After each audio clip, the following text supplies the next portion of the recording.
आज हम लोग स्टार्ट करेंगे एक नया चैप्टर इस 12th का, ऑप्टिक्स, जो कंपटीशन के लिए इंपॉर्टेंट तो है ही है, साथ साथ 12th में भी इससे अच्छा खासा क्वेश्चन रहता है। इस ऑप्टिक्स के बारे में डिटेल में थोड़ा बहुत आप 10th में पढ़े हैं, थोड़ा सा और डिटेल में इस 12th में आपको पढ़ना है। तो स्टार्ट करेंगे इस ऑप्टिक्स के बारे में, जहां पे इस ऑप्टिक्स में हम लोग को पढ़ना है लाइट से रिलेटेड प्रॉपर्टी, लाइट से रिलेटेड फेनोमेना। तो क्वेश्चन ये उठता है कि व्हाट इज लाइट। तो 10 से पढ़ते आ रहे हैं, light is a form of energy. Light actually एक तरह का एनर्जी जिसके कारण हम कोई दूसरा ऑब्जेक्ट देख पाते हैं। अगर लाइट नहीं रहेगा, अगर उसके पास एनर्जी नहीं रहता, तो हम ऑब्जेक्ट को देख नहीं पाएंगे। आसपास जो अपने सराउंडिंग में ऑब्जेक्ट को हम देख पाते हैं, वो किसके कारण? उस लाइट जो एक तरह का एनर्जी के फॉर्म है, वो हमारे आईज के अंदर इंटर करता है, जिसके कारण हम दूसरा ऑब्जेक्ट देख पाते हैं। तो उसी लाइट से रिलेटेड हमको प्रॉपर्टी पढ़ना है। जहां पे थोड़ा सा अगर बात करें तो लाइट एक्चुअली एक तरह का वेव है, एक तरह का इलेक्ट्रोमैग्नेटिक वेव। थोड़ा बहुत 11th के हीट वाले चैप्टर में या थोड़ा बहुत केमिस्ट्री में आप पढ़ते हैं 11th में कि व्हाट इज इलेक्ट्रोमैग्नेटिक वेव। और चाहे विजिबल रेडिएशन हो, इंफ्रारेड हो, अल्ट्रावायलेट हो या एक्सरे हो, या जो हम लोग आजकल मोबाइल का जो कम्युनिकेशन होता है, जो रेडियो वेव है, टेलीविजन का जो सिग्नल है, सारा एक तरह का इलेक्ट्रोमैग्नेटिक वेव ही है।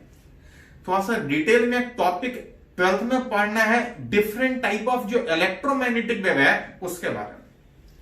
अभी different type of electromagnetic wave के बजाय हम लोग बात करना चाह रहे हैं कि लाइट जो actually it is a form of energy, एक तरह का एनर्जी है जो एक जगह से दूसरे जगह प्रोपैगेट करेगा। किस फॉर्म में? इलेक्ट्रोमैग्नेटिक वेव के फॉर्म में। What is electromagnetic wave? थोड़ा सा हल्का डिफाइन करते हैं। और ध्यान रखिएगा, ये जो इलेक्ट्रोमैग्नेटिक वेव का डिफिनीशन लाइट के लिए कर रहा है, लाइट एक तरह का इलेक्ट्रोमैग्नेटिक वेव, जो डिफिनीशन इस लाइट इलेक्ट्रोमैग्नेटिक वेव का होगा, आप किसी भी दूसरे इलेक्ट्रोमैग्नेटिक वेव का डिफिनीशन आप सेम दे सकते हैं। सारा इलेक्ट्रोमैग्नेटिक वेव एक ही जैसा बिहेव करता है, बस थोड़ा सा अंतर होता है कि किसी किसी वेव में एनर्जी कम होता है, किसी में एनर्जी ज्यादा। उसी के हिसाब से वेव को अलग अलग कैटेगरी में डिवाइड किया जाए।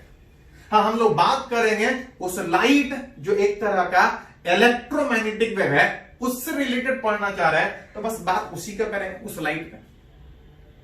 लाइट एक तरह का इलेक्ट्रोमैग्नेटिक वेव, 11th में थोड़ा वो डिफिनीशन हम लोग यूज किए थे, इट डज नॉट रिक्वायर्ड,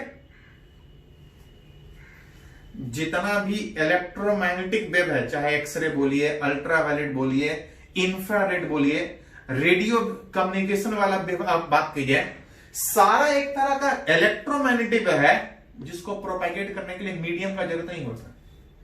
बिना मीडियम के भी एक जगह से दूसरे जगह वो प्रोपैगेट कर सकता है। It is transverse in nature. Transverse wave याद कीजिए, थोड़ा सा 11th के वेव में पढ़ना था कि जिस भी डायरेक्शन में एनर्जी आगे बढ़ता है, जिस डायरेक्शन में एनर्जी आगे बढ़ता है, उसको हम लोग बोलते हैं वेव के प्रोपैगेशन का डायरेक्शन।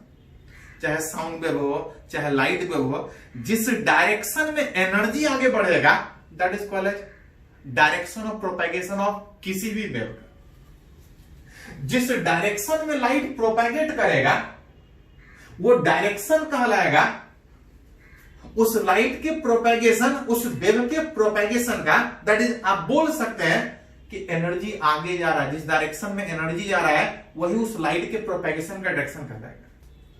लाइट एक्चुअली एक तरह का वेव है, एक तरह का इलेक्ट्रोमैग्नेटिक वेव है, which is transverse in nature. Transverse का मतलब कि जिस डायरेक्शन में एनर्जी आगे बढ़ता है, उसका मीडियम, उस पार्टिकल का जो वाइब्रेशन है, उसके ठीक परपेंडिकुलर। जैसे कि अगर लाइट अगर इस डायरेक्शन में जा रहा है, कुछ स्पीड से जा रहा होगा, दैट इज एनर्जी कुछ स्पीड से ट्रांसफर हो रहा होगा। लेकिन जब वाइब्रेशन का बात होगा तो उसके ठीक परपेंडिकुलर इस तरह से वाइब्रेट करेगा। It is transverse in nature. Light एक तरह का एनर्जी किस फॉर्म में, इलेक्ट्रोमैग्नेटिक वेव के फॉर्म में एक जगह से दूसरी जगह प्रोपेगेट करेगा। Does not require any material for propagation. साथ साथ ये कैसा wave, it is transverse wave.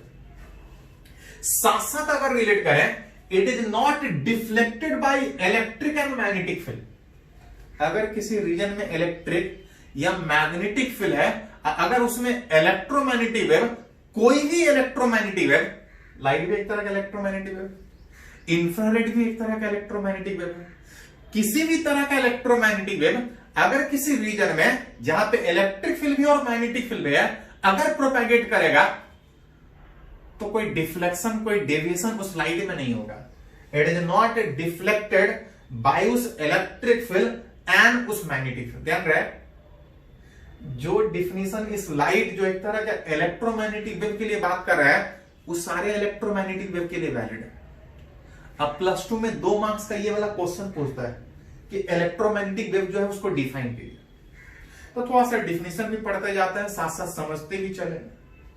It is not deflected by electric and magnetic field. Actually light जो एक जगह से दूसरी जगह प्रोपेगेट करता है, और जो वाइब्रेशन का बात कर रहे थे, जिस डायरेक्शन में प्रोपेगेट कर रहा है उसके परपेंडिकुलर वाइब्रेट करने का बात कर रहे थे, उस लाइट में एक्चुअली जो वाइब्रेट करता है उसका इलेक्ट्रिक फील्ड और मैग्नेटिक फील्ड वाइब्रेट करता है। लाइट जो एक तरह का इलेक्ट्रोमैग्नेटिक वेव है उसके साथ इलेक्ट्रिक फील्ड वाइब्रेट करेगा। कभी उस लाइट के साथ जो इलेक्ट्रिक फील्ड होता है वो कभी बढ़े और कभी घटेगा, और उसी तरह से मैग्नेटिक फील्ड बढ़ता घटता है। इन इट, उस लाइट में इलेक्ट्रिक फील्ड भी होगा और साथ साथ मैग्नेटिक फील्ड भी होगा, और electric field magnetic field vibrate करेगा कुछ इस तरह से। And direction of wave propagation are always orthogonal. Orthogonal मतलब परपेंडिकुलर। लाइट जिस डायरेक्शन में प्रोपेगेट कर रहा है दैट इज, उसको बोलते हैं कि उस डायरेक्शन में एनर्जी प्रोपेगेट कर रहा है। उसके साथ इलेक्ट्रिक फील्ड वाइब्रेट करेगा और साथ साथ मैग्नेटिक फील्ड वाइब्रेट करेगा, और तीनों एक दूसरे का परपेंडिकुलर। तीनों एक दूसरे का परपेंडिकुलर का मतलब कि अगर लाइट इस डायरेक्शन में आगे बढ़ रहा है, इलेक्ट्रिक फील्ड अगर वाई डायरेक्शन में वाइब्रेट कर रहा है, तो मैग्नेटिक फील्ड जेड एक्सिस के लॉन्ग वाइब्रेट करेगा। जिसको अगर डायग्राम में दिखाइएगा तो इलेक्ट्रिक फील्ड अगर वाई डायरेक्शन में वाइब्रेट कर रहा है तो मैग्नेटिक फील्ड इस तरह से जेड एक्सिस के लॉन्ग वाइब्रेट करेगा। And are in perpendicular to each other with electric field and magnetic field are in same phase। same phase का मतलब कोई टाइम गैप नहीं। कोई टाइम गैप नहीं का मतलब कि जिस तरह से इलेक्ट्रिक फील्ड बढ़ रहा था मैग्नेटिक फील्ड उसी तरह से सेम टाइम में बढ़ेगा, और कुछ इस तरह से बढ़ेगा कि C बराबर E/B। ये रिलेशन इस तरह का आप मैग्नेटिक इफेक्ट वाले चैप्टर में पढ़े थे कि जब किसी चार्ज को इलेक्ट्रिक मैग्नेटिक फील्ड दोनों में अगर इतने वेलोसिटी से प्रोजेक्ट करें तो चार्ज पे नेट फोर्स 0 होता है। किसी चार्ज को इलेक्ट्रिक फील्ड मैग्नेटिक फील्ड में अगर इतने स्पीड से फेंके तो चार्ज पे नेट फोर्स 0 होता है। चार्ज अनडेविएटेड उस रीजन से पास करता है। अब उसी प्रिंसिपल पे यहां भी कि लाइट एक्चुअली जो एक तरह का वेव है जिस डायरेक्शन में प्रोपेगेट करेगा, इलेक्ट्रिक फील्ड मैग्नेटिक फील्ड उसके साथ दोनों में ऑक्सीलेट करेगा। सेम फेज का मतलब है कि जिस तरह से इलेक्ट्रिक फील्ड बढ़, मैग्नेटिक फील्ड उसी हिसाब से बढ़ेगा, जिस हिसाब से इलेक्ट्रिक फील्ड घटेगा मैग्नेटिक फील्ड उसी तरह से घटेगा। कुछ इस तरह से कि दोनों के वैल्यू का जो रेशियो होगा वो हमेशा उस लाइट के स्पीड के बराबर होगा। जो अभी डिफिनीशन इस लाइट का बात कर रहे हैं वो किसी भी जगह आप अप्लाई कर सकते हैं इलेक्ट्रोमैग्नेटिक वेव में।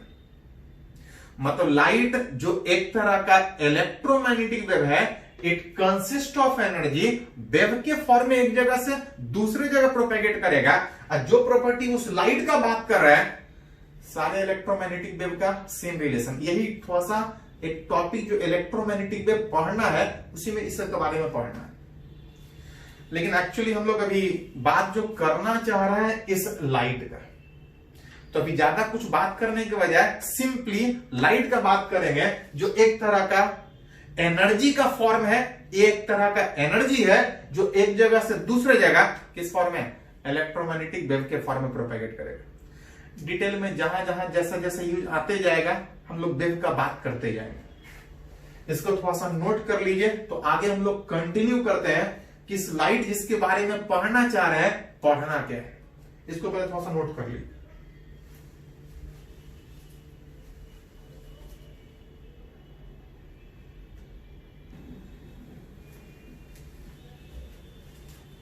तो हम लोग बात करना चाह रहे हैं इस लाइट के बारे में, जो हम पढ़ना चाह रहे हैं, जो एक तरह का इलेक्ट्रोमैग्नेटिक वेव। अब क्वेश्चन ये उठता है कि लाइट में पढ़ना क्या है, इस ऑप्टिक्स में पढ़ना क्या है। तो ऑप्टिक्स जहां तक हम लोग लाइट के बारे में पढ़ेंगे, इसको हम लोग दो कैटेगरी में डिवाइड करते हैं जो हम लोग को पढ़ना है। एक को बोलते हैं ज्योमेट्रिकल ऑप्टिक्स, एक जो दूसरे फॉर्म में डिवाइड होता है जिसको फिजिकल ऑप्टिक्स बोलते हैं, जो अगेन दो पार्ट में डिवाइड है। एक को वेव ऑप्टिक्स बोलते हैं, एक को क्वांटम ऑप्टिक्स। है क्या? याद कीजिए 10th में लाइट एक जगह से दूसरे जगह प्रोपैगेट होता था एक रे की तरह से, एक स्ट्रेट लाइन में। और जब हम लाइट को एक रे की तरह से ट्रीट करते थे तो कुछ प्रैक्टिकल ऑब्जर्वेशन हमको मिलता था, रिफ्लेक्शन होता था, रिफ्रैक्शन होता था। उससे रिलेटेड 10th में ऑलरेडी पढ़े थे, वही फिर से डिटेल में पढ़ना है, जिसको हम लोग बोलते हैं ज्योमेट्रिकल ऑप्टिक्स। ऑप्टिक्स जिसमें हमको लाइट के बारे में पढ़ना है। लाइट एक्चुअली एक तरह का वेव, लेकिन जिस ऑब्जेक्ट से टकरा रहा होता है,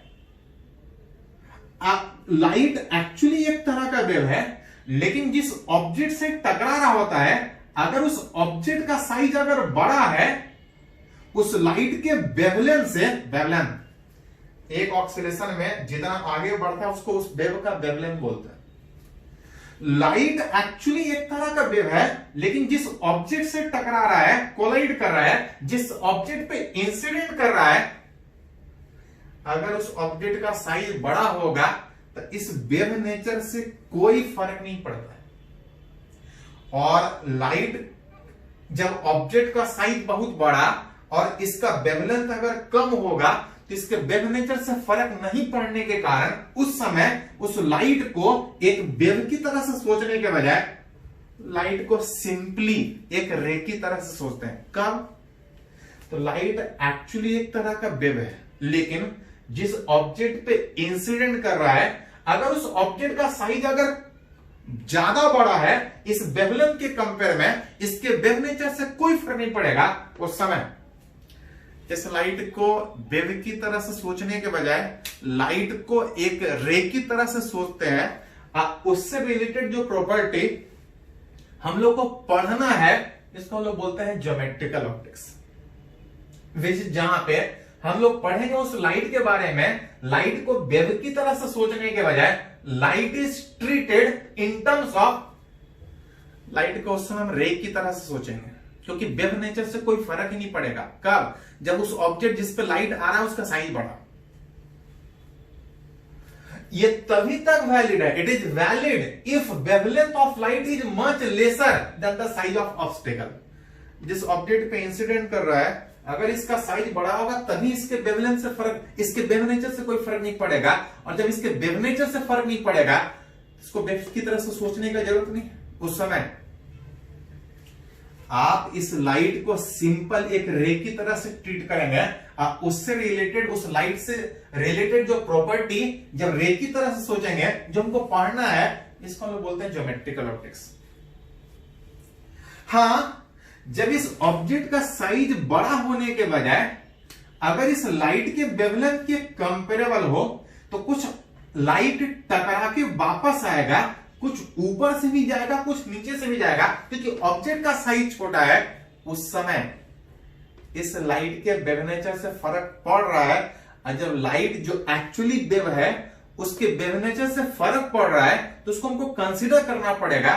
जहां पे लाइट को एक वेव की तरह से ट्रीट करें, उससे रिलेटेड जो प्रॉपर्टी होगा, जहां पे पढ़ना है, इसको लोग बोलते हैं wave optics. Light actually wave है, जहां पे उसके वेव नेचर के बारे में पढ़ेंगे उसको बोलते हैं वेव ऑप्टिक्स। लेकिन अगर ऑब्जेक्ट का साइज बड़ा होगा तो उसके वेव नेचर से कोई फर्क नहीं पड़ेगा, उस समय लाइट को सिंपल एक रे की तरह से सोचना होगा। अब जहां पे वो पढ़ना है, इसको लोग बोलते हैं ज्योमेट्रिकल ऑप्टिक्स। हाँ, लाइट को आप चाहें तो रे की तरह से भी सोच सकते हैं, वेव की तरह से, लेकिन कुछ प्रॉपर्टी ऐसा भी है कि आप चाह के भी कुछ चीज लाइट को रे की तरह से, लाइट को वेव की तरह से मान के एक्सप्लेन नहीं कर सकते। वैसे केस में लाइट को हम लोग एक पैकेट ऑफ एनर्जी, एक बंडल ऑफ एनर्जी की जो लाइट जा रहा है वेव की तरह जाने के बजाय छोटा छोटा पैकेट ऑफ एनर्जी की तरह सोचते हैं। जहां पे लाइट को ट्रीट करते हैं packet of energy, that is छोटा छोटा पार्टिकल की तरह से सोचते हैं, कॉल्ड एज फोटोन पार्टिकल की तरह से सोचते हैं। जहां पे पढ़ेंगे इसको बोलते हैं क्वांटम ऑप्टिक्स। ये वाला टॉपिक हमको मॉडर्न फेज में पढ़ना है, फोटो इलेक्ट्रिक इफेक्ट में, जो थोड़ा बहुत केमिस्ट्री में भी पढ़े हैं। और एक्चुअली अभी हम लोग को बात करना है इस ऑप्टिक्स के बारे में। कौन सा ऑप्टिक्स? एक ज्योमेट्रिकल ऑप्टिक्स और दूसरा वेव ऑप्टिक्स। जहां पे सबसे पहला स्टार्ट करेंगे कौन सा टॉपिक? ज्योमेट्रिकल ऑप्टिक्स, जहां पे लाइट को हम ट्रीट करेंगे कैसा?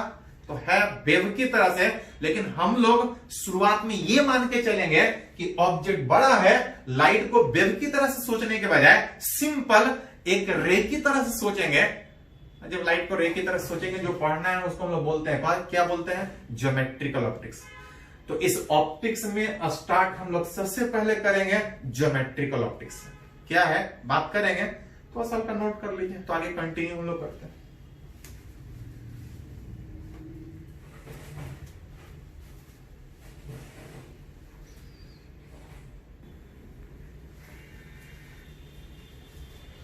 तो अभी तक हम लोग बात की कि ऑप्टिक्स में पढ़ना क्या है।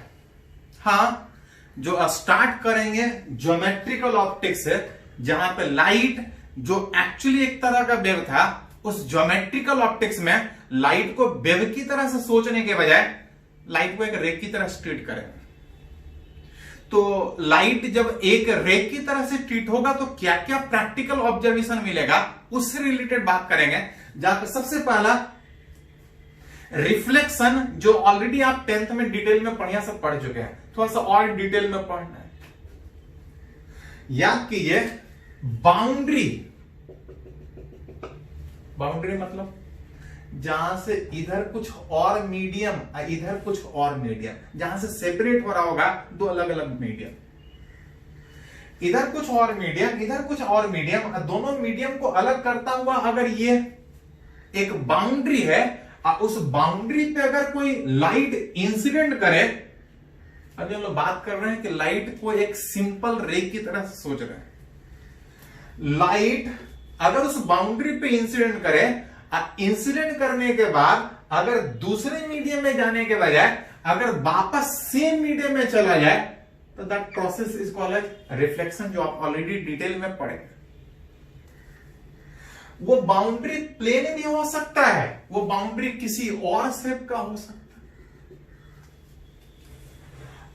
लाइट किसी एक मीडियम में इंसिडेंट करने के बाद दूसरे मीडियम में जाने के बजाय अगर वापस अगर सेम मीडियम में आ जाए, that process is called as reflection, जो आप 10th में पढ़े थे।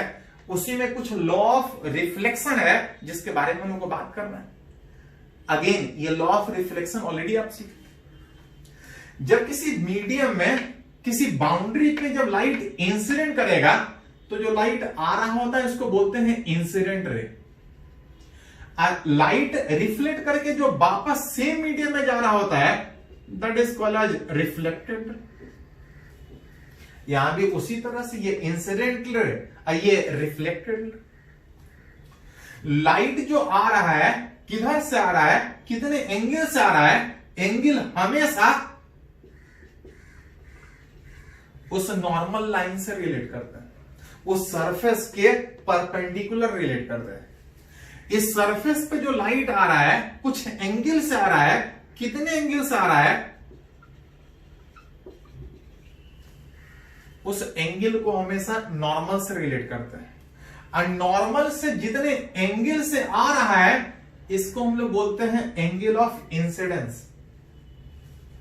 पढ़े भी हैं कि लाइट जितने एंगल से इंसिडेंट करेगा, लॉ ऑफ रिफ्लेक्शन 10th में पढ़े थे, वापस जब रिफ्लेक्ट करेगा तो उतने ही एंगल से रिफ्लेक्ट भी करता है। एंगल ऑफ इंसिडेंस बराबर एंगल ऑफ रिफ्लेक्शन, वापस सेम मीडियम में जो जाएगा उतने ही एंगल से। एंगल ऑफ इंसिडेंस आई बराबर आर आपका होता है। एंड जो एंगल ऑफ इंसिडेंस और जो एंगल ऑफ रिफ्लेक्शन जो बराबर होने का बात है, चाहे सरफेस ये जो बाउंड्री है जहां से मीडियम अलग अलग हो रहा था, ये बाउंड्री चाहे प्लेन हो चाहे किसी भी शेप का हो, लाइट जितने एंगल से इंसिडेंट करेगा आफ्टर रिफ्लेक्शन उतने ही एंगल से जाएगा। It is valid for all reflecting surfaces. Surface चाहे कैसा भी हो, प्लेन बाउंड्री हो, स्फेरिकल बाउंड्री हो, पैराबोलिक बाउंड्री हो, रूल एक ही है रिफ्लेक्शन में कि जितने एंगल से इंसिडेंट करेगा उतने ही एंगल से वापस एंगल ऑफ रिफ्लेक्शन उतना ही हो। साथ साथ जब किसी बाउंड्री पे जब लाइट इंसिडेंट करेगा तो ऐसा नहीं कि जिधर उधर कहीं भी भाग जाए। लाइट जिधर से इंसिडेंट कर रहा है ऐसा नहीं कि कहीं भी जाएगा। द इंसिडेंट रे जो लाइट आ रहा है, द रिफ्लेक्टेड रे जो रिफ्लेक्ट करके वापस सेम मीडियम में जा रहा है, एंड जो नॉर्मल जहां से हम एंगल रिलेट कर रहे थे कि कितने एंगल से आ रहा है कितने एंगल से जा रहा है उस सरफेस पे। Incident ray, reflected ray and normal to reflecting surface all lie in same plane. सारा एक ही प्लेन में होता है। एक ही प्लेन का मतलब कि अगर बोर्ड के सहारे अगर कहीं लाइट आ रहा है तो आफ्टर रिफ्लेक्शन इस बोर्ड के ही सहारे कहीं जाएगा, उस एक ही प्लेन में रहेगा उस सरफेस पे जहां पे आ रहा है। All three incident ray, normal line, reflected line सारा एक ही प्लेन में लाई करेगा। लाइट एक्चुअली एक तरह का वेव है, लेकिन हम लोग वेव की तरह से सोचने के बजाय एक तरह का रे की तरह से सोच रहे हैं। हाँ, एक्चुअली लाइट एक तरह का वेव था, तो थोड़ा बहुत उस रिफ्लेक्शन में ही हम लोग हल्का हल्का वेव नेचर धीरे धीरे बात करते जाएंगे कि अलग से वेव के लिए अलग से रिफ्लेक्शन नहीं, उसी तरह से थोड़ा थोड़ा बात करते जाएंगे। लाइट एक्चुअली एक तरह का वेव है जिसका कुछ फ्रीक्वेंसी होगा और साथ में कुछ वेवलेंथ होगा और साथ में कुछ स्पीड होगा। सारे वेव के लिए वेलोसिटी, फ्रीक्वेंसी और वेवलेंथ में रिलेशन v बराबर एफ लैम्डा। जब रिफ्लेक्शन का बात होता है तो लाइट सेम मीडियम में जाता है। अब सेम मीडियम में जाने का मतलब होता है कि स्पीड सेम होगा, और स्पीड सेम होगा और साथ साथ एक चीज और ध्यान रखिएगा, 11th में थोड़ा बहुत यूज हुआ था कि किसी भी वेव का जो फ्रीक्वेंसी होता है वो उस सोर्स जहां से स्टार्ट हुआ है उस पर डिपेंड करता है। सोर्स अगर सेम है, एक बार वेव जनरेट हो गया, चाहे वो लाइट वेव हो, चाहे साउंड वेव हो, चाहे कैसा भी वेव हो, सारी जगह वैलिड। एक बार वेव जनरेट हो गया तो चाहे वो दूसरे मीडियम में जाए चाहे सेम मीडियम में आए, बाकी जो चेंज करना है चेंज करे। एक चीज कभी चेंज नहीं करता है, कौन सा? फ्रीक्वेंसी। किसी भी वेव का एक बार स्टार्ट हो जाए फिर कभी चेंज नहीं होता। लाइट रिफ्लेक्ट करके सेम मीडियम में जा रहा है, यही लाइट है, मीडियम सेम है, स्पीड सेम होगा, वही लाइट है, फ्रीक्वेंसी भी सेम होगा, स्पीड भी सेम है, फ्रीक्वेंसी भी सेम है, तो वेवलेंथ भी सेम होगा। कोई एक चेंज करेगा तब ना दूसरा चेंज करेगा। अगर ये दोनों सेम है तो ये भी चेंज सेम होगा, which is none of frequency, wavelength, speed. उस रिफ्लेक्शन के केस में कुछ भी चेंज नहीं होता। रिफ्लेक्शन जब वापस सेम मीडियम है।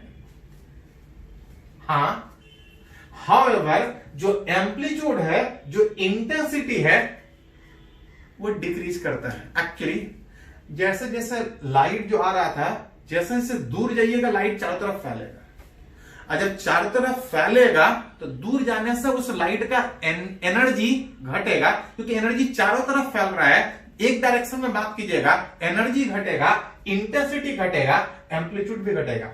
ये इस तरह से 11th में वेव में थोड़ा बहुत सीखे थे कि किसी भी सोर्स से जैसे कहीं साउंड आ रहा है, जैसे जैसे दूर जाते हैं तो हमको आवाज कम सुनाई देता है, इंटेंसिटी घटेगा, एम्पलीट्यूड उस वेव का घटेगा, सारी जगह वैलिड।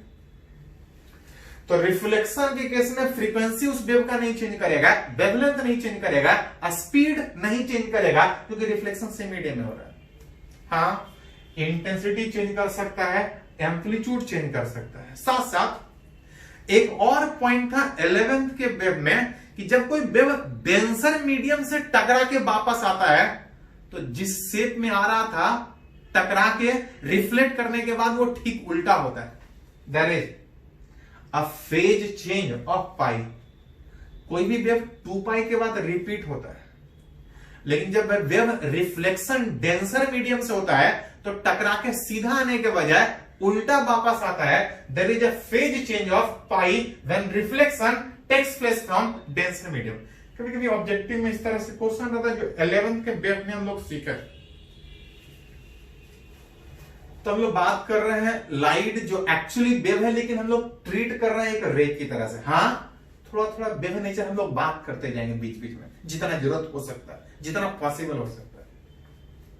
लाइट एक्चुअली वेव था, लेकिन हम रे की तरह से सोच रहे हैं, वापस रिफ्लेक्ट करके सेम मीडियम में गया, दैट इज कॉल्ड रिफ्लेक्शन, जिसमें एक ही रूल, एंगल ऑफ इंसिडेंस बराबर एंगल ऑफ रिफ्लेक्शन। जहां क्वेश्चन किसी भी तरह का रिफ्लेक्शन से रिलेटेड हो, एक इक्वेशन आप तुरंत सोच सकते हैं, एंगल ऑफ इंसिडेंस बराबर एंगल ऑफ रिफ्लेक्शन। इसी में पॉइंट है, कभी कभी जरूरत पड़ेगा आपको, पूछता भी है, एंगल ऑफ डेविएशन। लाइट इस तरह से आ रहा था, जाना इधर चाहिए था, लेकिन वापस इधर जा रहा है। जाना इधर था लेकिन जा इधर रहा है, और जितने एंगल से अपने ओरिजिनल डायरेक्शन से डेविएट करेगा, that is called as angle of deviation, जिसको जनरली हम लोग डेल्टा से रिप्रेजेंट करते हैं। लाइट इस तरह से आ रहा था, आई वाला एंगल से जा रहा था, इसको आर से रिप्रेजेंट कर रहे थे, जिसका वैल्यू एंगल ऑफ इंसिडेंस के बराबर होगा। आना इधर था लेकिन जा इधर रहा है, इतने एंगल से डिवाइड कर रहा है। तब कितना एंगल से डिवाइड कर रहा है आप चाहे तो रिलेट कर सकते हैं, 180 ये टोटल होगा। अब उस 180 में इतना घटा दीजिए, minus I minus R, that is equal to उस एंगल ऑफ डेविएशन। किसी भी बाउंड्री पे जो लाइट आ रहा है, अगर एंगल ऑफ इंसिडेंस पता हो तो जो लाइट इधर जाने के बजाय इधर जा रहा है, कितने एंगल से जा रहा है आप रिलेट कर सकते हैं। हाँ, इसमें कभी कभी इस तरह से भी रहता है कि जो रोटेशन हो रहा है वो क्लॉकवाइज डायरेक्शन में या एंटी क्लॉकवाइज, वो तो डिपेंड करेगा कि किधर से लाइट आ रहा है। इधर से आएगा तो कुछ और बात हो। अभी अगर इस तरह से अगर सोचा जाए कि लाइट आ इधर रहा था, जा वापस इधर रहा है, इतने एंगल से डिवाइड कर रहा है, इस तरह से डिवाइड कर रहा है, दैट इज एंटी क्लॉकवाइज में डिवाइड। तो ऑब्जेक्टिव में कभी कभी उस तरह से क्वेश्चन आपसे पूछा जाता है कि लाइट कितने एंगल से डिवाइड कर रहा है, तो आप रिलेट कर सकते हैं। हाँ, जरूरत पड़े तो डेफिनेशन कि लाइट जितने एंगल से डेविएट करे अपने ओरिजिनल डायरेक्शन से, that is called as angle of deviation. तो रिफ्लेक्शन में ज्यादा कुछ रूल नहीं है, एक ही रूल है, एंगल ऑफ इंसिडेंस बराबर एंगल ऑफ रिफ्लेक्शन। आप उससे रिलेटेड जिस तरह का क्वेश्चन पूछ लिया जाए, चलो इसको थोड़ा सा नोट करो, तो आगे कुछ कंटिन्यू करते हैं उस रिफ्लेक्शन से रिलेटेड। इसको थोड़ा नोट कर लीजिए।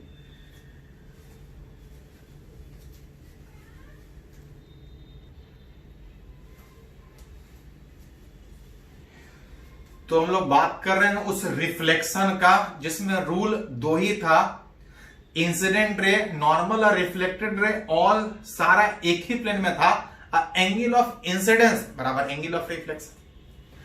अब आप इसको ज्योमेट्रिकली चाहे जिस तरह से यूज कर रहे हैं कर लीजिए, लेकिन रूल इतना ही है, इसमें ज्यादा कुछ रूल नहीं है। हाँ, थोड़ा सा न्यूमेरिकली साथ साथ कुछ एप्लीकेशन भी सीखेंगे अलग अलग कंडीशन में, जहां पे सबसे पहले एक एग्जांपल सीखने का बात कर रहे हैं। ये जेईई मेन में पूछा हुआ क्वेश्चन है। बोल रहा है एक लाइट का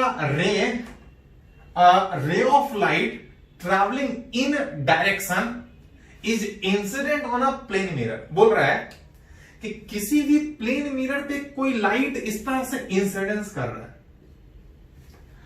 जो लाइट आ रहा है उसका डायरेक्शन दिया है हाफ आई प्लस रूट 3 है, कुछ एंगल से उस मिरर पे इंसिडेंस कर रहा होगा। अब बोल रहा है कि after reflection it travel along the direction, जो लाइट आ रहा है उसका डायरेक्शन दिया है, आफ्टर रिफ्लेक्शन जिधर जा रहा है उसका डायरेक्शन दिया है, और साथ साथ पूछ रहा है कि अगर लाइट इधर से आ रहा था अगर इधर जा रहा है तो इस एंगल ऑफ इंसिडेंस का वैल्यू कितना। ये वाला डायरेक्शन दिया, ये वाला डायरेक्शन दिया, ये वाला डायरेक्शन दिया, और पूछ रहा है कि एंगल कितना हो। अभी थोड़ी देर पहले पढ़े थे कि लाइट आ इधर रहा है, जाना इधर चाहिए था, लेकिन जा इधर रहा है, अपने ओरिजिनल डायरेक्शन से जितने से डेविएट करेगा that is angle of deviation. और इस एंगल ऑफ डेविएशन का वैल्यू रिलेट कर रहे थे, तो जो आ रहा था 180 माइनस 2i, मतलब एंगल ऑफ इंसिडेंस पता है तो डेविएशन निकाल सकते हैं, उल्टा अगर डेविएशन पता है तो एंगल ऑफ इंसिडेंस भी निकाल सकते हैं। दिया है इंसिडेंट रे का डायरेक्शन, दिया है रिफ्लेक्टेड रे का डायरेक्शन वेक्टर फॉर्म में, और याद कीजिए 11th में पढ़े थे कि अगर दो वेक्टर अगर आई और जे के फॉर्म में दिया है तो हम दोनों के बीच का डायरेक्शन के बीच का एंगल आसानी से निकाल सकते हैं। As angle between two vector, दो वेक्टर बोली या दो डायरेक्शन के बीच अगर एंगल निकालने बोले तो डॉट प्रोडक्ट से बहुत आसानी से एंगल निकलता था। याद कीजिए थोड़ा सा 11 में सीखे थे।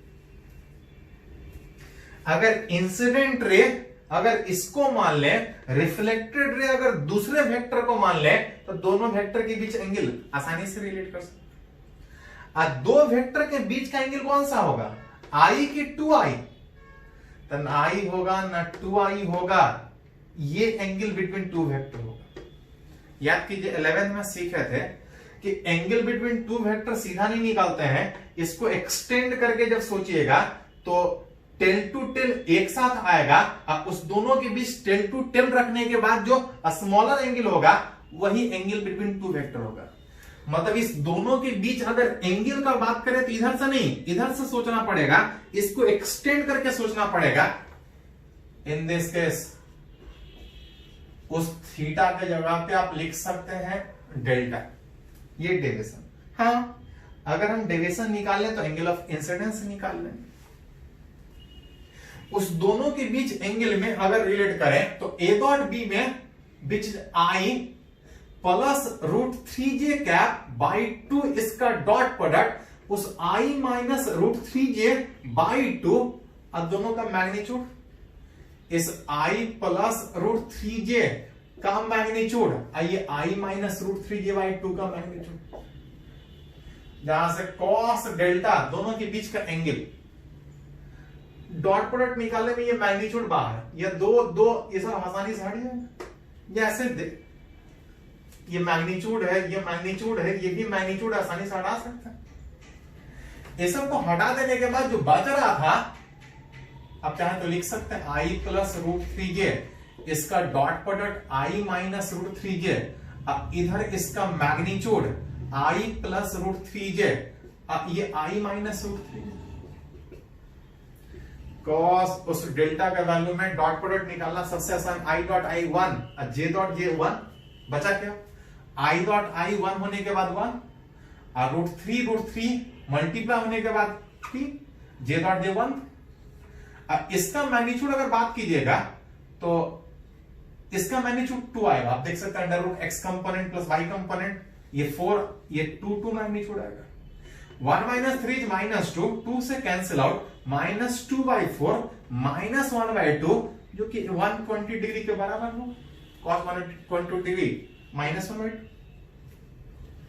जहां से एंगल ऑफ डेविएशन अगर बोला जाए,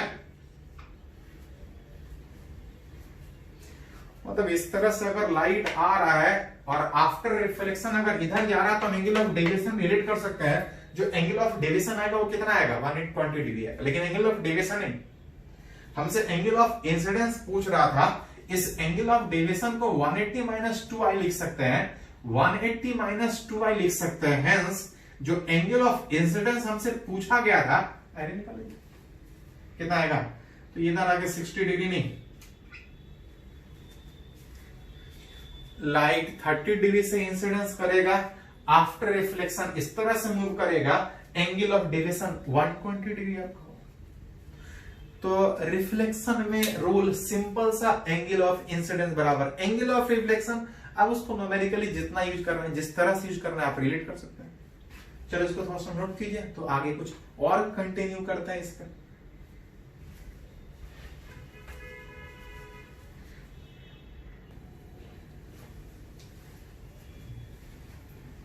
तो हम लोग बात कर रहे हैं रिफ्लेक्शन का, कि लाइट इंसिडेंट करने के बाद जहां से मीडियम चेंज हो रहा है दूसरे मीडियम में जाने के बजाय वापस अगर सेम मीडियम में आ जाए, उस बाउंड्री से अगर वापस सेम मीडियम में आ जाए, that is called as reflection. जिसमें सिंपल दो ही रूल था, all line same plane, angle of incidence बराबर एंगल ऑफ रिफ्लेक्शन। अब आप इसको ज्योमेट्रिकली जिस तरह से न्यूमेरिकली ज्योमेट्रिकली जो बोली उसको यूज कर लीजिए।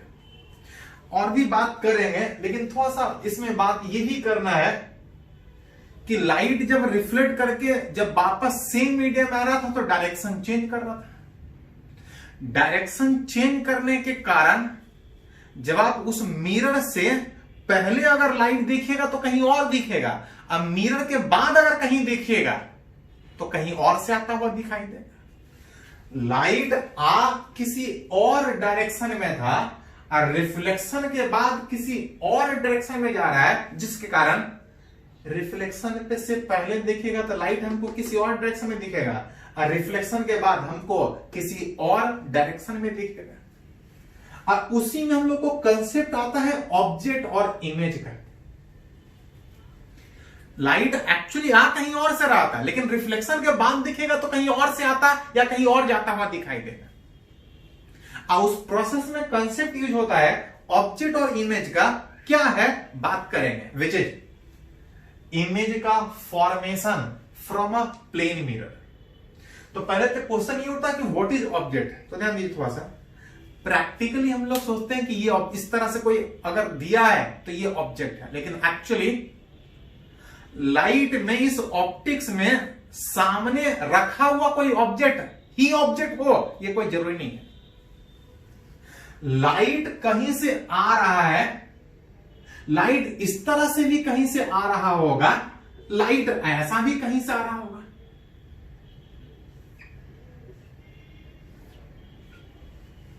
लाइट इस तरह से कहीं आ रहा होगा या लाइट कहीं ऐसा भी आ रहा होगा। ये दो अलग अलग कंडीशन। अगर सामने एक मिरर रख दे, एक प्लेन मिरर रख दे, तो हमको पता है कि लाइट यहां से रिफ्लेक्ट करेगा। अगर इस तरह से लाइट आएगा तो रिफ्लेक्ट करके कहीं जाए। चलिए थोड़ा छोटा डायग्राम बनाते हैं।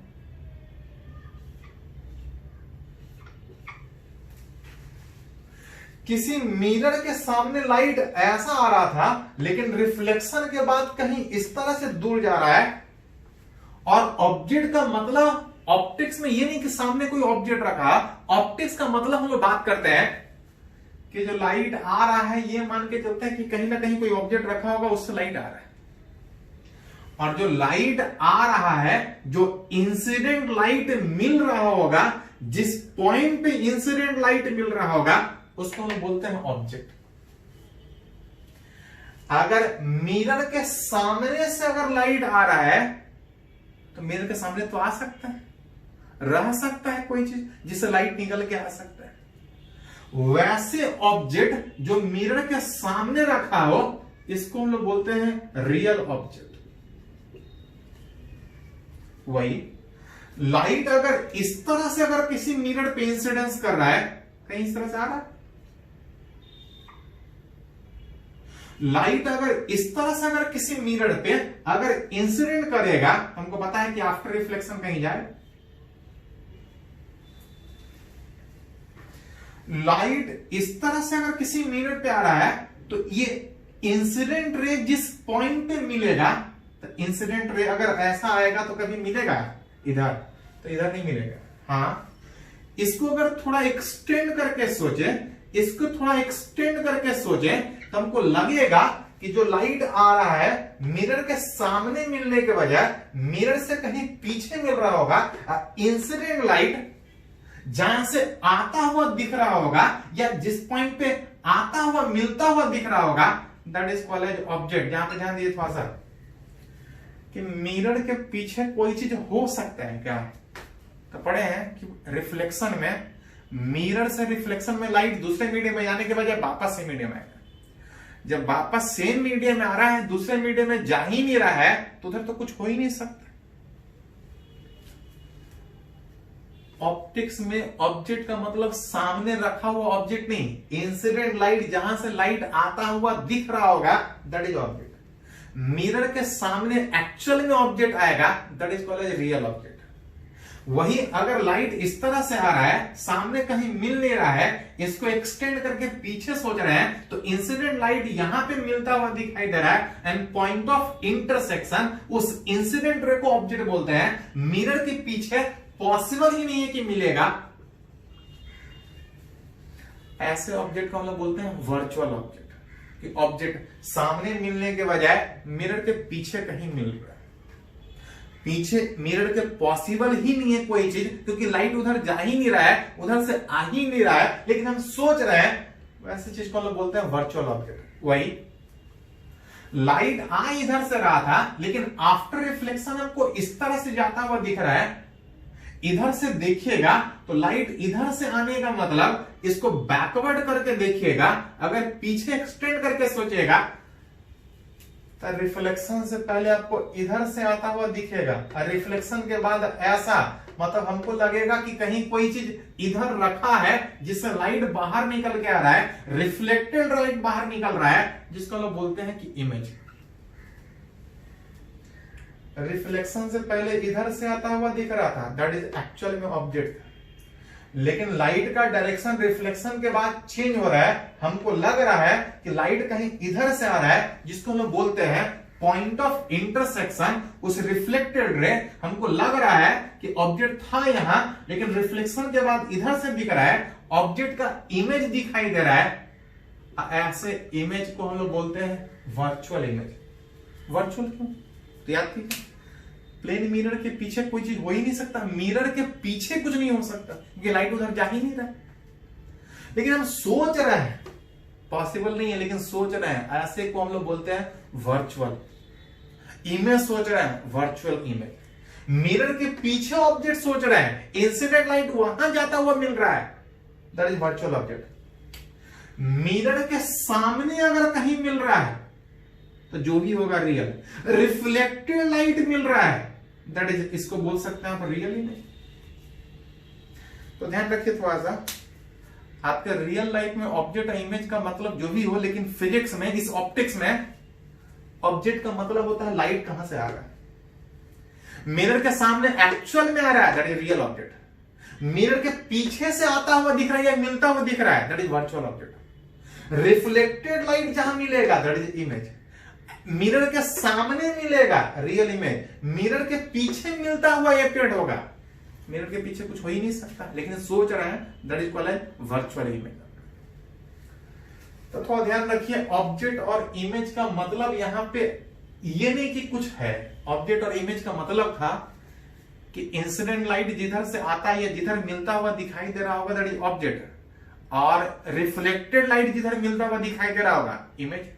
मिरर के सामने जो भी चीज होगा, चाहे ऑब्जेक्ट हो चाहे image, that is real. Mirror के पीछे जो भी चीज सोच रहे हैं, दैट इज कॉल्ड वर्चुअल, चाहे ऑब्जेक्ट हो चाहे इमेज। तो ये तो बात उठा ऑब्जेक्ट और इमेज का, लेकिन हम लोग बात करना चाहे इमेज बनने का फ्रॉम अ प्लेन मिरर। किसी भी प्लेन मिरर के सामने अगर ऑब्जेक्ट रखिएगा,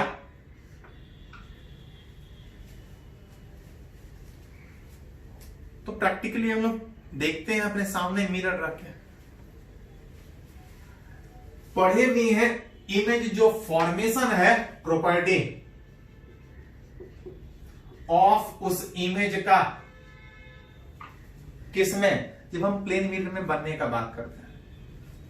किसी प्लेन मिरर के सामने रखा हुआ ऑब्जेक्ट का इमेज का बात कीजिएगा तो इमेज हमको सीधा दिखाई देता, लेकिन ध्यान रहे सीधा तब दिखाई देता है जब वो प्लेन मिरर के पैरेलल रखा। अगर प्लेन मिरर के परपेंडिकुलर रखा रहेगा तो ऑब्जेक्ट ऐसा रहेगा। अगर आप प्रैक्टिकली करके देखिएगा घर पे, अगर मिरर ऐसा है, ऑब्जेक्ट अगर सामने रखा है तो इसका इमेज सीधा बनेगा, लेकिन अगर ऑब्जेक्ट ऐसा रखा है तो इसका इमेज कुछ इस तरह से बनता है। एक्चुअली जब इमेज फॉर्मेशन उस प्लेन मिरर से बात कीजिएगा तो it is at same distance, नहीं ध्यान रहे, किसी मिरर के सामने रखा हुआ जो ऑब्जेक्ट होता है उसका इमेज सेम डिस्टेंस नहीं, सेम परपेंडिकुलर डिस्टेंस होता है। किसी मिरर के सामने अगर ऑब्जेक्ट रखिएगा तो इसका इमेज यहां नहीं, सेम परपेंडिकुलर डिस्टेंस पर बनता है। It is at same perpendicular distance from, किसी प्लेन मिरर से जब इमेज बनने का बात कीजिएगा तो it is at same distance नहीं, सेम परपेंडिकुलर डिस्टेंस, ये ध्यान रखिएगा। साथ साथ for real image, for real object there is virtual image.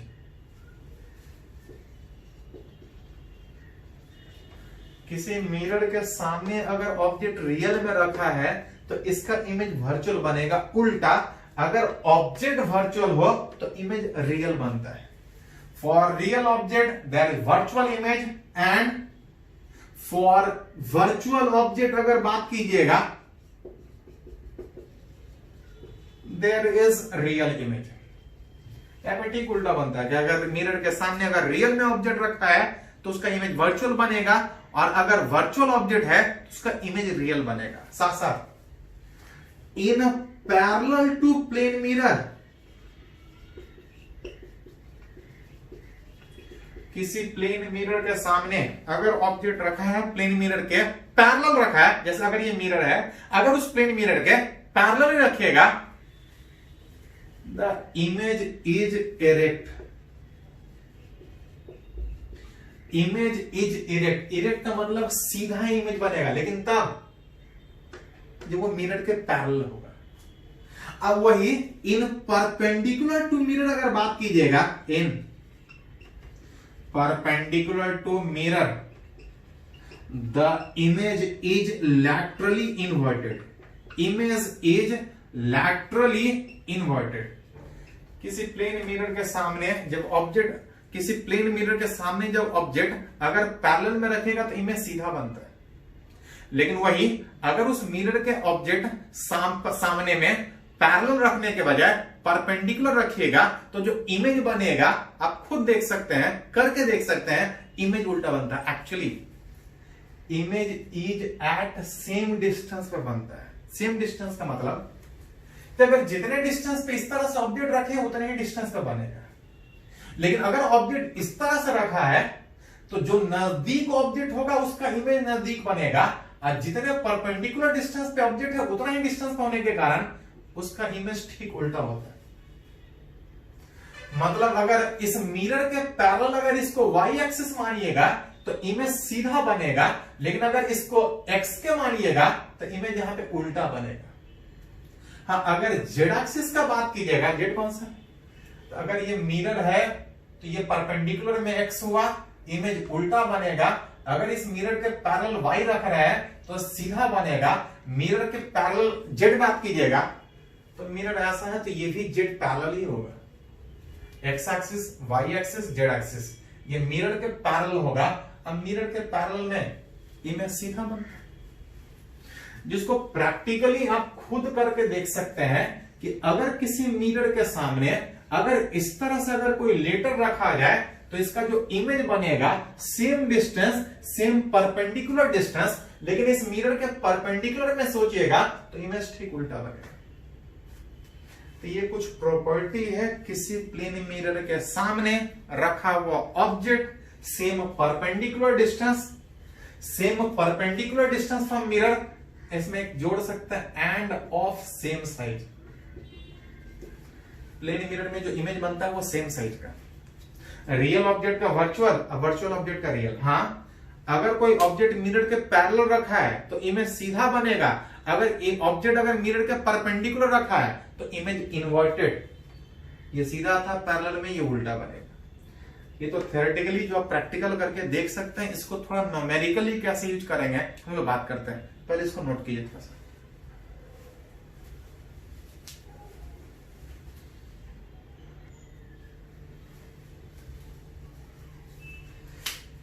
तो हम लोग बात कर रहे थे कि किसी भी प्लेन मिरर के सामने अगर कोई ऑब्जेक्ट रखे तो उसका इमेज कैसा बनेगा, कैसा इमेज बनेगा, कहां पे इमेज बनेगा, उसके बारे में थोड़ा सोच रहे थे।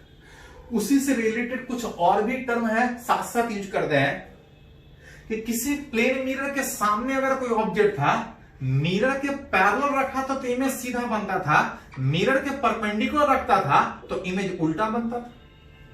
मिरर के पैरेलल जब जेड डायरेक्शन का बात करते थे तो इमेज सीधा बनता था। हाँ, उल्टा बनता था किधर, lateral perpendicular direction, x direction अगर इस तरह से मान, जिसमें देख रहे थे कि उस एक्स डायरेक्शन में अगर सामने अगर कोई ऑब्जेक्ट रखा है तो जितने डिस्टेंस पे ऑब्जेक्ट उस मिरर से रखा होगा, इमेज उतने ही डिस्टेंस पे उस मिरर से बनेगा। लेकिन अगर वेक्टर फॉर्म में लिखेगा तो इमेज ठीक उल्टा बनने के कारण आप यहां पे माइनस डाल सकते हैं। अगर इसको x माने, मिरर के परपेंडिकुलर x माने, जितने डिस्टेंस पे ऑब्जेक्ट, इमेज उतने ही डिस्टेंस पे बनेगा, लेकिन ठीक उल्टा बनने के कारण, उस परपेंडिकुलर इस x में उल्टा बनने के कारण, अगर इक्वेशन के टर्म में लिखिएगा तो इस तरह से माइनस करके लिखना पड़ेगा। अगर इसको टाइम के रेस्पेक्ट में अगर डिफरेंशिएट कर दें विद रेस्पेक्ट टू टाइम, ये डिस्टेंस था, अगर टाइम के रेस्पेक्ट में डिफरेंशिएट कीजिएगा तो ये वेलोसिटी किसका, उस इमेज का।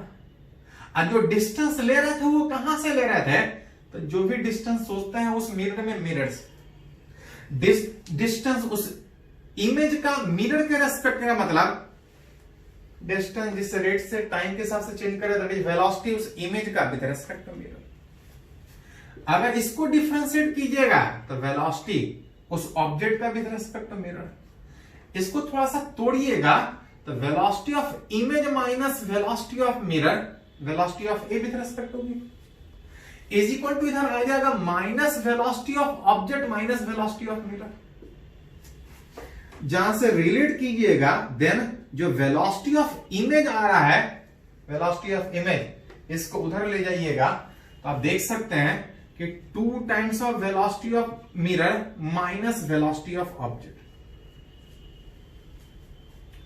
जितने डिस्टेंस पे ऑब्जेक्ट उतने डिस्टेंस पे इमेज, लेकिन इमेज ठीक उल्टा होने के कारण ये माइनस। एक बार डिफरेंशिएट किए तो वेलोसिटी, मतलब अगर किसी मिरर के सामने अगर ऑब्जेक्ट अगर इस एक्स डायरेक्शन में मूव करेगा, जरूरत पड़ने पे अगर मिरर भी अगर इस एक्स डायरेक्शन में मूव कर रहा है तो इमेज मूव करेगा। इमेज कितने से मूव करेगा आप चाहे तो निकाल सकते हैं, लेकिन ध्यान रहे कि ये जो बात निकाले हैं वो कौन से डायरेक्शन में, एक्स डायरेक्शन में। अगर इसको एक बार और डिफरेंशिएट कर दीजिएगा तो एक्सेलरेशन आ जाएगा। जैसा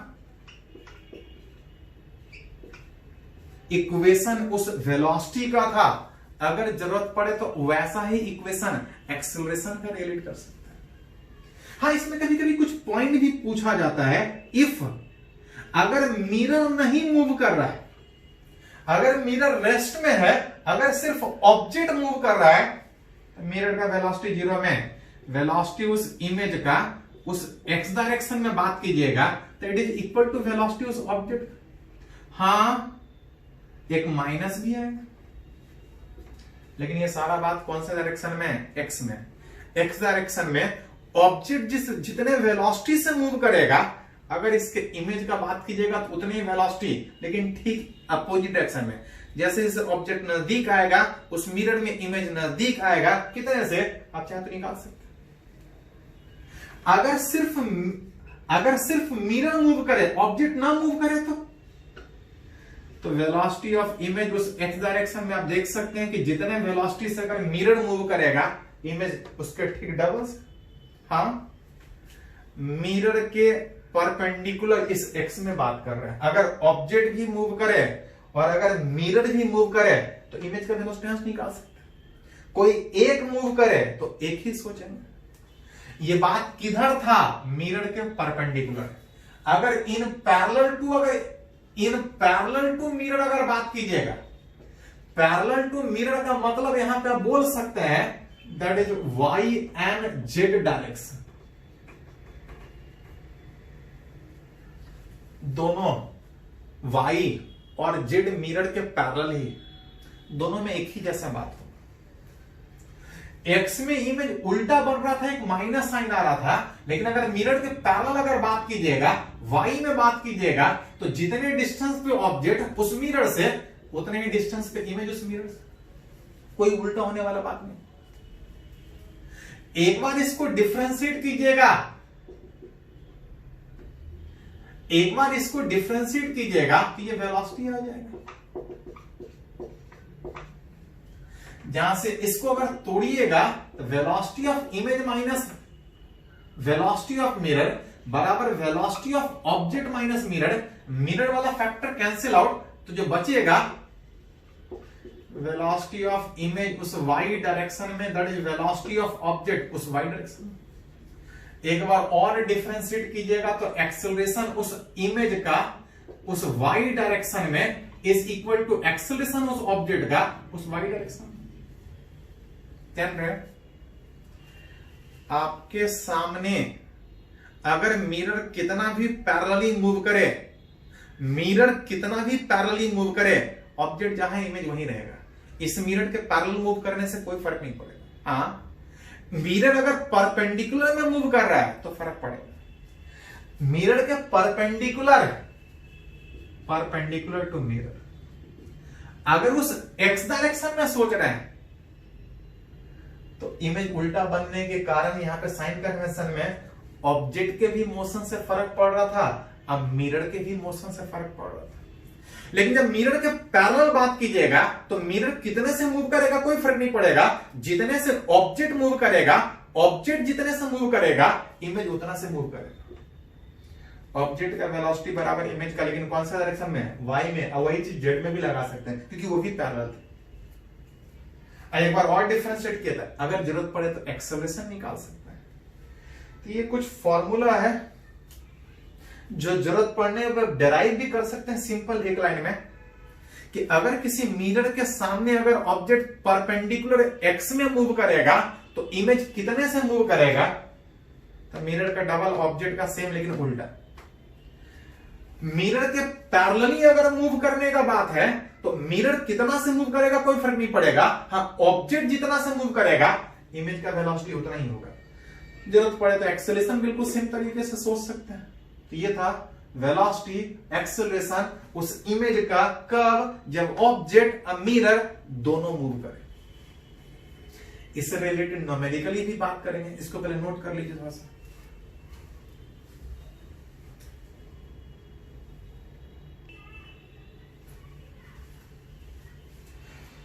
तो अभी हम लोग फॉर्मूला डेराइव किए कि अगर किसी मिरर के सामने अगर ऑब्जेक्ट और मिरर अगर दोनों मूव करें तो उसके इमेज पे क्या फर्क पड़ेगा। कुछ उसको न्यूमेरिकली रिलेट करते हैं। जैसे हम एग्जांपल मान के चल रहे हैं कि किसी मिरर के सामने एक ऑब्जेक्ट मूव कर रहा है, अथवा आपसे पूछा जा रहा है कि इसका जो इमेज बनेगा इसका वेलोसिटी कितना। ऑब्जेक्ट और मिरर दोनों मूव कर रहा है, लेकिन इस मिरर के ठीक दोनों परपेंडिकुलर में। इन परपेंडिकुलर टू मिरर हम लोग सीखे हैं कि अगर ऑब्जेक्ट और इमेज दोनों मूव करें तो इमेज के वेलोसिटी दोनों के वेलोसिटी पे डिपेंड करेगा। कुछ ऐसा ये सब जगह नहीं था, ये तब था जब मिरर के परपेंडिकुलर बात कर रहे थे। हाँ, वो x भी हो सकता है, इसको जरूरत पड़े तो y भी बोल सकता है।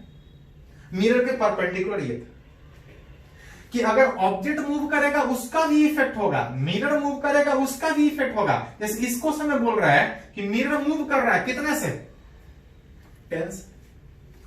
अगर सामने वाले डायरेक्शन को पॉजिटिव माने तो ये मिरर उल्टा में मूव कर रहा है, -10 और माइनस वेलोसिटी ऑफ ऑब्जेक्ट का बात कीजिएगा तो 5। ओवरऑल अगर बात कीजिए -20 - 5 विच -25 मीटर पर सेकेंड। -25 मीटर पर सेकेंड का मतलब इस ऑब्जेक्ट और इमेज के, ऑब्जेक्ट और मिरर के इस डायरेक्शन में इस तरीके से मूव करने के कारण जो इमेज है वो आगे जाने के बजाय इमेज पीछे आएगा।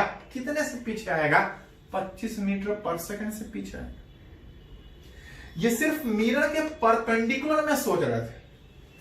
अगर तीनों डायरेक्शन में ऑब्जेक्ट मूव करे, अगर तीनों डायरेक्शन में मिरर भी मूव करे तो इमेज भी तीनों डायरेक्शन में मूव करेगा।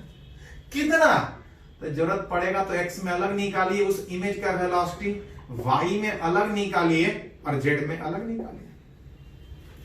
जिसमें यह ध्यान रखिएगा कि x कौन सा था, मिरर के परपेंडिकुलर हम लोग सोचते थे। बाई चांस यहां पे भी मिरर के x परपेंडिकुलर है, जिसमें देख रहे थे कि परपेंडिकुलर में वेलोसिटी ऐसा चेंज हो रहा था, अब y में जब बात कर रहे थे तो ऑब्जेक्ट के वेलोसिटी के बराबर था।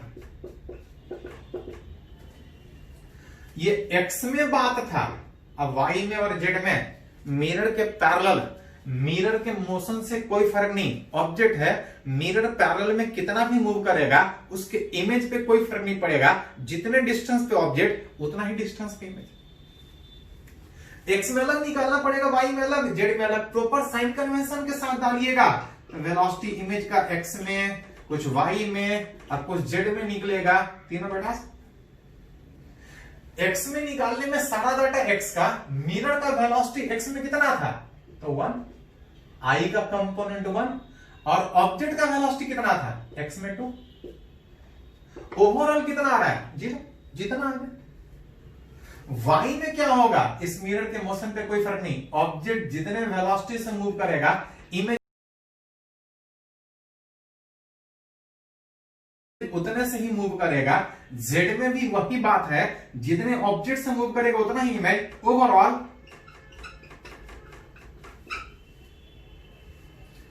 मिरर के सामने अगर ऑब्जेक्ट मिरर अगर दोनों इस तरीके से मूव करे तो जरूरत पड़े तो इमेज कितने से मूव करेगा। अगर तीनों डायरेक्शन में सोचना है तो तीनों में सोच सकते हैं, खाली एक डायरेक्शन में सोचना है तो खाली एक डायरेक्शन में सोच सकते हैं। चलिए इसको थोड़ा नोट कर लीजिए।